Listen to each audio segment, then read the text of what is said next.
नमस्कार, आदाब, सत श्री अकाल। मैं अमनदीप वालिया और आप देख रहे हैं फिल्मों की विकिपीडिया एमनोपीडिया। सिनेमाघरों में एक फिल्म दहाड़ी है। शेर की गर्जना के साथ ये फिल्म रिलीज हुई है। नाम है बॉर्डर 2, जो कि एक जंग की कहानी नहीं है, ये हौसलों की कहानी है। 23 को ये फिल्म रिलीज हुई। हालांकि मॉर्निंग के काफ़ी शोज इनके कैंसिल कर दिए गए। एंड टाइम पे इनके प्रिंट नहीं कुछ सिनेमाघरों में पहुंच पाए। डे 1 में 4,09,117 टिकट सोल्ड आउट हुई हैं। तकरीबन 16,000 प्लस शोज इसके देखे गए हैं पूरे इंडिया में और 30 CR के आसपास इसने कलेक्शन किया है। फिल्म के हर पहलू पे हम बात करेंगे बिना किसी देरी के। चलिए शुरू करते हैं रिव्यू।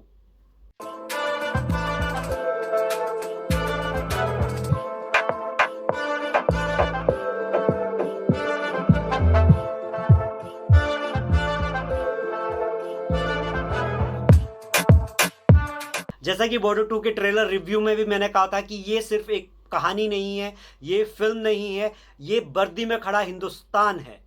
बॉर्डर 2 हमें उस सिनेमा की याद दिलाती है जहां पर पर्दे पे चलती हुई कहानी हर इंसान के दिल की धड़कन बन जाती थी। बॉर्डर 2 सिर्फ युद्ध की कहानी नहीं है, जंग के ऊपर बनी हुई एक फिल्म नहीं है, बल्कि ये उस जज्बे को सलाम करती है जो हर जवान के सीने में धड़कता है, जो देश के लिए सब कुछ दांव पर लगाने के लिए तैयार रहता है। ये उस माटी के लाल माटी के पुत्रों के ऊपर बनी हुई कहानी है। बॉर्डर 2 हमें याद दिलाती है कि सरहद पर जो खड़ा है सिपाही वर्दी पहनकर, वही असली हिंदुस्तान है। Direction and screenplay. Director Anurag Singh ने इस फिल्म को पिछली फिल्म का सीक्वल नहीं रहने दिया है, बल्कि एक नई पीढ़ी की एक नई वॉर स्टोरी बना के प्रस्तुत किया है। स्क्रीन प्ले बहुत ही संतुलित और भावनात्मक है। जहां युद्ध के दृश्य काफी भारी लगते हैं, तो वहीं पे मानवीय पल बहुत ही सच्चे और कनेक्टेड लगते हैं। कहीं पे भी फिल्म भटकती नहीं है, बल्कि कहानी को आगे बढ़ाती है। ये फिल्म 3 घंटे 20 मिनट की होने वाली है। काफ़ी लेंथी मूवी है और इसमें से काफ़ी सीन कट भी किए गए हैं। कुछ गाने भी इस फिल्म से हटाए गए हैं और एक आखिरी मोमेंट पे जो इसमें गाना डाला है, जो कि एंड में सुनाई देता है, वो काफ़ी इमोशनल सॉन्ग है और कहानी के साथ आपको फील करवाता है कि देशभक्ति क्या है और देश का गौरव कौन है और ये बलिदान जो शहीद होते हैं, इनकी हमारे जीवन में क्या अहमियत होनी चाहिए या क्या अहमियत है। मैंने ये फिल्म मॉर्निंग का शो देखा है और मुझे काफ़ी अच्छी फिल्म लगी है। डायलॉग्स इसके सीधे रूह तक पहुंचते हैं। बॉर्डर 2 के संवाद वही काम करते हैं जो एक वॉर फिल्म को करना चाहिए। कम संवाद में गहरा असर। डायलॉग्स में देशभक्ति का गर्व है, जवान की पीड़ा है और वहीं शहादत की शांति भी। जब आप फिल्म देखेंगे तो उसमें कई संवाद ऐसे हैं जो सीटी नहीं बजाते हैं, बल्कि एक सन्नाटा पैदा कर देते हैं और यही इस फिल्म की जीत भी है। Music and background score.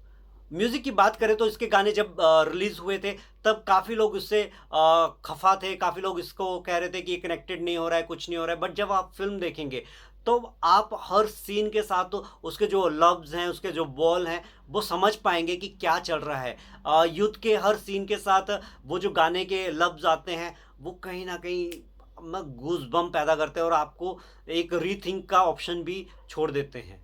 यूँ भी कहा जा सकता है कि युद्ध के हर सीन को ये भारी बना देते हैं और फिल्म की कहानी के साथ घुल मिलकर इसके जो गानों के लफ्ज़ हैं, बोल हैं, वो चलते हैं और बैकग्राउंड स्कोर चलता है। कुछ लोग कह रहे हैं जो बॉर्डर आई थी 97 के, उसके गाने बहुत अच्छे हैं, इसके गाने अच्छे नहीं हैं। मेरा ऐसा मानना है कि जो बीत चुका है वो बीत चुका है, उसे रिपीट नहीं किया जा सकता। बट आज जो हम क्रिएट कर रहे हैं, उसका असर आने वाली पीढ़ी पे पड़ेगा या नहीं, हम उस पर विचार कर सकते हैं।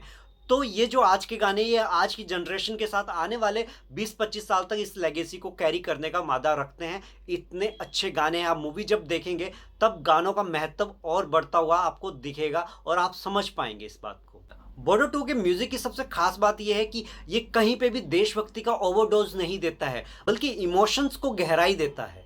म्यूजिक की हर बीट जवान के कदमों के साथ चलती हुई सुनाई देती है। बात करते हैं परफॉर्मेंस की, जो कि इस फिल्म की असली ताकत है।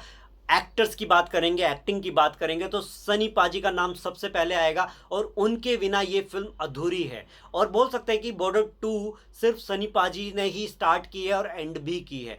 पहला सीन भी सनी पाजी से स्टार्ट होता है, आखिरी सीन भी उनके द्वारा ही दिखाया जाता है। जब सनी देओल को हम पर्दे पे देख रहे थे तो ऐसा लग रहा था कि वो किसी किरदार को नहीं निभा रहे हैं, बल्कि एक चलते फिरते विचार को जन्म दे रहे हैं। वो एक विचार बनकर खड़े होते हैं। उनकी मौजूदगी ही सीन की टोन सेट कर देती है। सनी देओल जी के लिए एक बनता है कि जिस एज ग्रुप में 68 प्लस हैं वो, और वो एनर्जी, वो ताकत वो रखते हैं कि आज भी ऑडियंस को वो अपनी तरफ अट्रैक्ट कर सकते हैं अपनी आवाज़ के दम से। तो हमारे जो सो कॉल्ड सुपरस्टार हैं उन्हें वो सीखना चाहिए कि इस एज में भी किस तरह से काम किया जा सकता है। जो थकेली एक्टिंग करते आ रहे हैं, जो अभी फिर हाल फिलहाल में आपने कुछ फिल्में देखी भी हैं, उनसे बहुत बेहतर सनी देओल जी ने काम करके दिखाया, और वो सिखा रहे हैं कि एक कलाकार किस तरह से काम करता है। सभी कलाकारों को आइकॉनिक डायलॉग्स मिले हैं। सनी देओल के खासकर मैं कहना चाहूँगा, एक ईद वाला डायलॉग है जो एक मोनोलॉग है, पूरा इंटायर वो मोनोलॉग आप सुनेंगे तो आपका सीना गर्व से चौड़ा हो जाएगा। एक देशभक्ति वाला आपको जोश आएगा। इसमें एक डायलॉग है जिसमें सनी देओल जी कहते हैं कि जंग हथियारों से नहीं लड़ी जाती है, ज़रूरत से लड़ी जाती है। वो ज़रूरत, वो हौसला जो है, वही ताकत है इंडियन आर्मी का। वरुण धवन, इनका क्या ही कहना है। जितने मीम्स इनके ऊपर बने थे और ट्रोल किए जा रहे थे इनकी एक्टिंग स्किल्स को लेके, इनकी स्माइल को लेके, और खासकर एक जो सीन इनका फिल्म में दिखता है, संदेश से आते हैं उसमें स्माइल कर रहे हैं वो, तो लोगों को वो हरकत बचकानी सी लगी। कह रहे हैं कि कोई दूसरा एक्टर लिया होता तो अच्छा होता। बट आप जब मूवी देखेंगे, फिल्म में देखेंगे, वो सीन जिस तरह से आता है, जिस तरह से वो स्टोरी के साथ कनेक्टेड है, तो आप समझ पाएंगे कि ये स्माइल क्यों थी उनके चेहरे पे। दूसरी बात, जिस तरह से उन्होंने हरियाणवी एक्सेंट को पकड़ा है, जिस तरह से वो करैक्टर को डिलीवर कर रहे हैं, और जिस इंटेंसिटी के साथ डायलॉग्स डिलीवरी किए इमोशंस को पकड़ के, तो कहना पड़ेगा कि वरुण धवन ने सब ट्रोलर्स का, मीमर्स का मुंह बंद कर दिया है अपनी एक्टिंग के दम से। यही उनकी बंदूक है जो उन्होंने गोली चला दी है बॉर्डर 2 में, पर्दे पे दिखा दिया है कि हाँ, वो एक्टिंग करते हैं। मुझे उनकी एक्टिंग अच्छी लगी है पर्सनली, और ये पेड रिव्यू नहीं है। सब्सक्राइबर की संख्या देख सकते हैं पेड रिव्यू के लिए। वेल, आगे बढ़ेंगे तो यही है कि वरुण धवन ने दिल जीत लिया है। जिस तरह से कहानी में वो आगे किरदार को निभाते हुए दिख रहे हैं, सबको जोड़े हुए हैं। हालांकि एक कमी खली, वरुण धवन के आसपास कुछ करैक्टर होने चाहिए थे, सपोर्टिंग कास्ट होनी चाहिए थी, जो इसमें मिसिंग थी। अगली बात होगी सरदार जी की। क्या ही कहना है, इतनी मुस्कुराती हुई आंखों के साथ दिलजीत दोसांझ ने दिल जीत लिया है सभी ऑडियंस का, सभी देशवासियों का। जिस तरह से एफर्टलेसली उन्होंने डायलॉग्स डिलीवर किए हैं, जो मस्खरापन उन्होंने दिखाया है, जिस तरह से बहुत ही, मतलब बोलते हैं ना, बटर की तरह, मक्खन की तरह से निकले हैं वो हर सीन में। बहुत ही बढ़िया काम किया है। जितनी स्क्रीन उनको मिली है उस हिसाब से हर सीन में दिलजीत दोसांझ अपनी पहचान छोड़ रहे थे। उनका एक डायलॉग है कि आसमान में जब भी दुश्मन देखेगा तो उसे सिक्खों मिलेगा। अगले किरदार की बात करेंगे आहान शेट्टी की। उनका भी काफ़ी मजाक बना है, बट उन्होंने एक बहुत ही डिसेंट करैक्टर प्ले किया है। हालांकि उनका स्क्रीन प्रेजेंस कम कर दिया गया है, स्क्रीन टाइमिंग में भी उनके सीन कट किए गए हैं जो अनाया सिंह के साथ भी हैं। उन्होंने ठीक वैसा ही काम किया जैसे एक क्लास में एक सिंसियर लड़का होता है जो टीचर्स का भी फेवरेट होता है, और अपने आप से वो कमिटेड होता है कि मुझे ये चीज़ करके देनी है या क्लास में टॉप करना है। इसी तरह इन्होंने नेवी ऑफिसर का करैक्टर निभाया है, बहुत ही डिसेंसी के साथ करैक्टर प्ले किया है। हालांकि वो एक आइकॉनिक डायलॉग भी बोलते हुए दिखते हैं इसमें, जो उनके फादर साहब का ही है। बट मैं कहना चाहूँगा कि बाप बाप ही होता है। जो सुनील शेट्टी जी ने जितनी इंटेंसिटी के साथ वो डायलॉग डिलीवर किया था, आहान वैसा नहीं कर पाए हैं, बट आहान अपने तरीके से करके अच्छा करके गए हैं। एक युवा सैनिक किस तरह से जोश से और असमंजस में फंसा हुआ होता है, वैसा उन्होंने किरदार को निभाया है। सिनेमाटोग्राफी और स्केल, कैमरा वर्क की बात करें तो वो वॉर सीन्स को इतना ग्लैमराइज नहीं करता है, बल्कि उसकी सच्चाई को दिखाता है। आपको उतने हाई शॉट नहीं देखने को मिलेंगे जो कि बहुत ही उसको रोमांचित करके दिखाए जाए वॉर सीन्स को। एकदम सटल, जो बोल सकते हैं कि ओरिजिनल बैटलफील्ड में जिस तरह से होता है वैसा ही दिखाया है। वीएफएक्स कहीं ना कहीं वीक रह गए हैं, बेटर हो सकते थे, बट आई थिंक इतनी रिक्वायरमेंट नहीं थी इसमें, क्योंकि इमोशंस को डिलीवर किया जा रहा था। पर हाँ, वीएफएक्स को थोड़ा और मैच्योर किया जा सकता है। जिस तरह से वो टैंक उड़ रहे हैं या फिर बिल्डिंग्स उड़ रही हैं, फायर दिखाया जा रहा है, वो काफ़ी लो ग्रेड के लगे। बट स्टिल फिल्म के पॉइंट ऑफ व्यू से वो एक्सेप्टेबल है और मूवी में ठीक ठाक काम कर रहे हैं। बॉर्डर टू की सबसे अच्छी बात ये लगी कि उन्होंने कहीं पे भी जो हमारी दूसरी पड़ोसी कंट्री है पाकिस्तान, उसको वैसा नहीं दिखाया है कि पाकिस्तान मुर्दाबाद या पाकिस्तान ये वो। उन्होंने सिर्फ अपनी जो इंडियन सोल्जर है उनकी लाइफ को पोर्ट्रे किया। फिल्म का फर्स्ट हाफ ठीक बॉर्डर की तरह ही जाता है। बॉर्डर टू में भी फैमिलीज को इंपॉर्टेंस दी गई है, उनके फैमिली बैकग्राउंड जो हैं उसको इस्टेब्लिश किया जाता है। और सेकेंड हाफ टोटली डेडिकेटेड है वॉर के लिए। वॉर को थोड़ा सा टाइट किया जा सकता है, वॉर सीन्स को थोड़ा एडिट किया जा सकता था। आई थिंक एडिटर थोड़ा सा और इसको टाइट कर सकता था सीन्स को। काफ़ी लेंथी शॉट्स हो गए हैं, कहीं ना कहीं वो डिस्कनेक्ट होता हुआ भी दिखता है वो वॉर सीक्वेंस। बट स्टिल जिस तरह से इन्होंने तीनों सेनाओं का शौर्य, जज्बात और हौसले को दर्शाया है पर्दे पे, थल सेना, वायुसेना और हमारी नौसेना, उस हिसाब से फिल्म काफ़ी अच्छी है।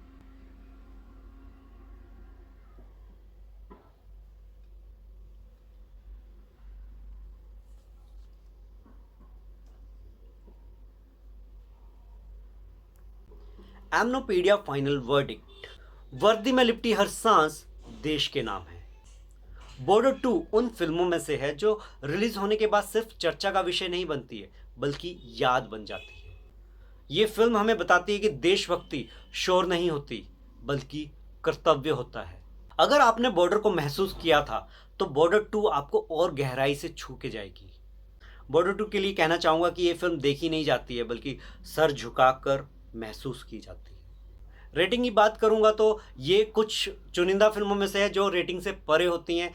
जिन फिल्मों के लिए रेटिंग देना जायज़ नहीं लगता है कि देशभक्ति के ऊपर फिल्म है और ख़ासकर हमारे शहीद जवानों के ऊपर फिल्म है। ये वो फिल्म है जो 1971 का वॉर दिखाती है, जिसकी वजह से आज हम बैठ के रिव्यू कर पा रहे हैं 2026 में। अगर उन्होंने अपनी शहादत नहीं दी होती तो आज हमारे भारत का नक्शा शायद कुछ और होता। अगर वो उस टाइम सीमा पर नहीं डटे होते तो आज शायद हम होते या नहीं होते, ये कल्पना भी नहीं की जा सकती है। दिल से देखिए, परिवार के साथ देखिए और सिनेमा घरों में देखिए। ओटीटी का वेट मत कीजिए, क्योंकि सिनेमा का स्कोप बड़ा है। उसको बड़े पर्दे पे ही देखने में जो आनंद आता है, वो चेंज की स्क्रीन में देखने में मज़ा नहीं आता है।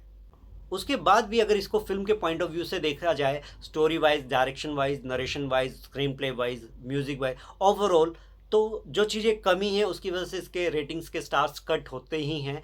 मैं इसको 3 स्टार देना चाहूँगा आउट ऑफ 5। बट ये स्टार से परे फिल्म है, फिर मैं कह रहा हूँ इसको स्टार में मत काउंट कीजिए। ये फिल्म देखने वाली है, कहीं से भी ये ऐसा नहीं है कि आपका पैसा बर्बाद जाने वाला है, आपका पैसा वसूल है। लास्ट में यही कहना चाहूँगा कि आप बॉर्डर टू को सिर्फ ये मत सोचिए कि मेकर्स ने एक इमोशंस को पकड़ के दुनिया को लूटने के लिए ये फिल्म बना दी है। नहीं, ये उन शहीद जवानों को ट्रिब्यूट है, उनके परिवारों को एक डेडिकेटेड ट्रिब्यूट है, जिनको हम जिनका ऋण हम उतार नहीं सकते हैं, किसी भी तरह से हम काबिल हैं ही नहीं उनका ऋण उतार दे। बट फिर भी एक कोशिश है फिल्म मेकर्स की तरफ से, उस कोशिश को सराहिए। आप जाइए, मूवी देखिए। और आने वाला ये वीकेंड है, लंबा वीकेंड है, जहाँ पे कोई दूसरी फिल्म नहीं आ रही है, तो आप ये फिल्म एंजॉय कर सकते हैं।